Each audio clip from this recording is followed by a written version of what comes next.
Hello friends, मैं आपका दोस्त अनूप कुमार। अनूप टेरेस गार्डनिंग में आपका स्वागत है। आज हम वीडियो बना रहे हैं गुलदाउदी पे।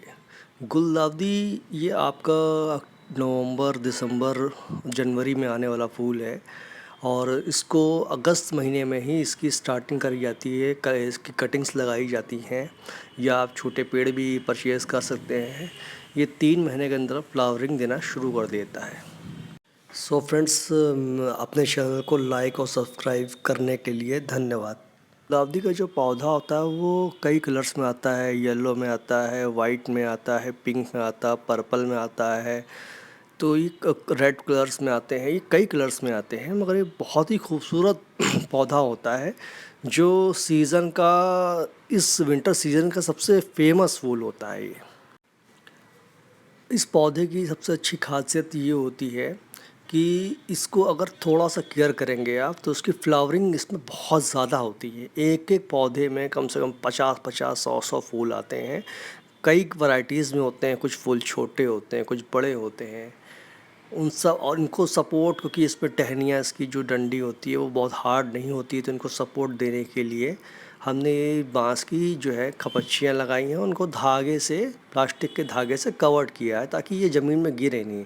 अगर इनको ज़रा सा भी मॉइस्चर मिलेगा या पानी मिलेगा तो इनकी पत्तियाँ सड़ जाएंगी। इस पर फंगस बहुत जल्दी लगती है। इसकी केयर थोड़ा सा करनी पड़ती है। बहुत से लोग कहते हैं कि इसकी केयर बहुत करनी पड़ती है, बिल्कुल अपने बच्चे की तरह पालना पड़ता है, मगर ऐसा नहीं है। इसको थोड़ा सा केयर करेंगे तो ये आपके लिए भी अच्छी फ्लावरिंग देगा। देखिए इतने घने पौधे हो गए हैं हमारे। मैं इसकी सबसे अच्छी चीज़ ये होती है कि इसमें आप थोड़ा सा भी खाद डालेंगे तो उसका इफ़ेक्ट बहुत दिखेगा। खाद के बारे में आपको मैं बताऊंगा। बेसिकली इसमें जो हम लोग खाद डालते हैं इसमें बोन मील होता है, वर्मी कंपोस्ट होता है, नीम की खली होती है, सरसों की खली होती है। नीम की खली इसलिए डालते हैं कि इसमें फंगस का इफ़ेक्ट ना आए। थोड़ा सा इसके अंदर हम जो है हल्दी भी मिला लेते हैं। हल्दी क्या होती है, एंटी फंगस का काम करती है। अभी इन पौधों को जो देखिए छोटे से पॉट में लगाए, 6 इंच के गमले में हमने इसको लगाया है।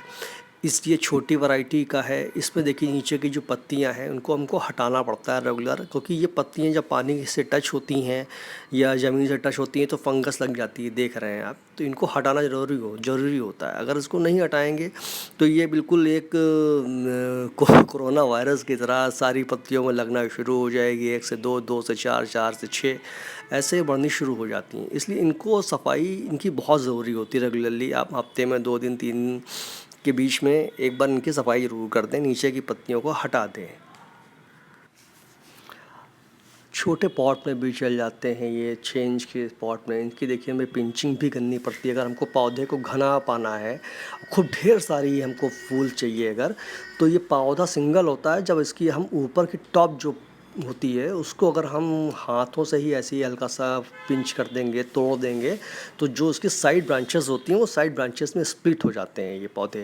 तो इसमें खूब ढेर सारी ब्रांचेस आती हैं। मगर हाँ, इसी बीच इनको हमको प्रॉपरली खाद भी देनी पड़ती है, क्योंकि पहले एक पौधा था उसको खाली खाद मिल रही थी। अभी इससे कई ब्रांचेस निकलेंगे तो उनकी जो है नीड और ज़्यादा हो जाएगी खाद की, तो उनको खाद भी प्रॉपरली देनी पड़ेगी, तभी इसकी परफेक्ट ग्रोथ आएगी। पौधा जो होता है ये थोड़ा सा सेंसिटिव होता है, मगर हाँ थोड़ा सा अगर इसको आप केयर करेंगे इसकी, तो ये देखिएगा कि कितने अच्छे तैयार होते हैं पौधे। एक पौधा खाली है, देखिए कितनी डेंसिटी, देखिए कितनी घनी है। तो हमें रेगुलर इसकी 3-4 महीने में 5-6 बार तो पिंचिंग हमें करनी ही पड़ेगी, क्योंकि ये हमने अगस्त में लगाया था।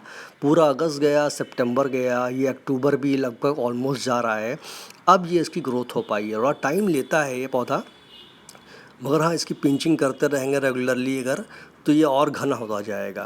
अभी क्या है, इनका फ्लावरिंग सीज़न शुरू हो रहा है। नवंबर फर्स्ट वीक से इसमें फ्लावर्स आने शुरू हो जाएंगे। उसके बाद इसकी पिंचिंग हम लोग रोक देंगे, क्योंकि फिर इसमें कलियां बननी शुरू हो जाएंगी।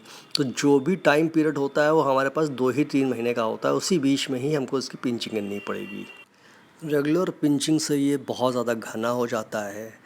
इसके अंदर फंगस का असर पिंचिंग से इतना नहीं पड़ता है, हाँ, मगर ये है कि इसको इसमें फंगस बहुत जल्दी लगती है, कीड़ा बहुत जल्दी लगता है इसके अंदर। इसकी वजह से हमको इसको केमिकल्स इसमें केमिकल्स फर्टिलाइज़र्स यूज़ करना पड़ता है, क्योंकि ये फ्लावर है। इसलिए मैं इस पौधे में जो बाज़ार में मिलता है केमिकल्स, उसका एक स्प्रे बना के और बॉटल से इस पर रेगुलरली हफ्ते में 1 बार 2 बार, हफ्ते में 1 बार तो स्प्रे मैं करता ही करता हूँ, ताकि इस पर फंगस का असर बिल्कुल ना हो, फंगस बिल्कुल ना लगे। फ्रेंड्स, अपना वीडियो इतनी देर तक देखने के लिए, वॉच करने के लिए बहुत बहुत थैंक यू, धन्यवाद। आपने हमारे इस वीडियो को देखा काफ़ी देर तक के, और इसको लाइक और सब्सक्राइब भी कर दीजिएगा। तो पेस्टिसाइड्स का जो मैं इस्तेमाल करता हूँ वो फंगीसाइड होता है, नोमान होता है, पताका। इन तीनों को, ये पाउडर फॉर्म में होता है थोड़ा सा, ये फंगीसाइड होता है सांप का, और एक नोमान होता है वो लिक्विड फॉर्म में होता है। तो थोड़ा सा ये हम लेके 1 लीटर पानी में हम 2 चम्मच डालते हैं, इसकी 5 बूंदें डालते हैं नोमान की। अभी मैं आपको बताऊंगा कि इसका नोमान का, फंगिसाइड और पताका, इनके जो 3 केमिकल्स हैं, इनका क्या रिज़ल्ट होता है और क्यों ये डाले जाते हैं। इसके बाद मैं पताका का एक केमिकल लूँगा, इसकी भी 5 बूंदें डालूँगा। 1 लीटर पानी में 5 बूंदें बहुत होती हैं। इनको अच्छे से मिक्स करके फिर स्प्रे बॉटल्स से लेके हम इसको पेड़ों के ऊपर जो है हम स्प्रे करते हैं प्रॉपरली, नीचे से नीचे की पत्तियां ऊपर की पत्तियों में स्प्रे करते हैं। ये तीनों का फंगिसाइड्स तीनों होते हैं, इसमें आपकी नीचे से चींटियां नहीं लगती हैं।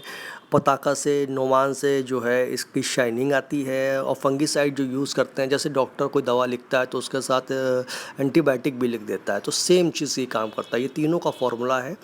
1 लीटर पानी में आप 2 चम्मच फंगिसाइड ले लीजिए, और नोमान और पताका की 3-3 5-5 बूंदें 1 लीटर पानी में लेके अच्छे से स्प्रे कर दीजिए।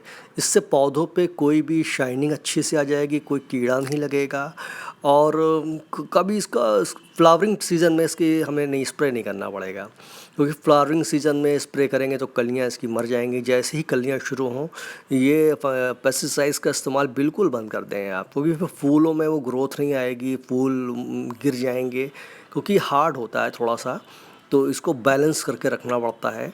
अभी ये हम लास्ट इसका हमारा ये चल रहा है, आज 20 अक्टूबर हो रहा है।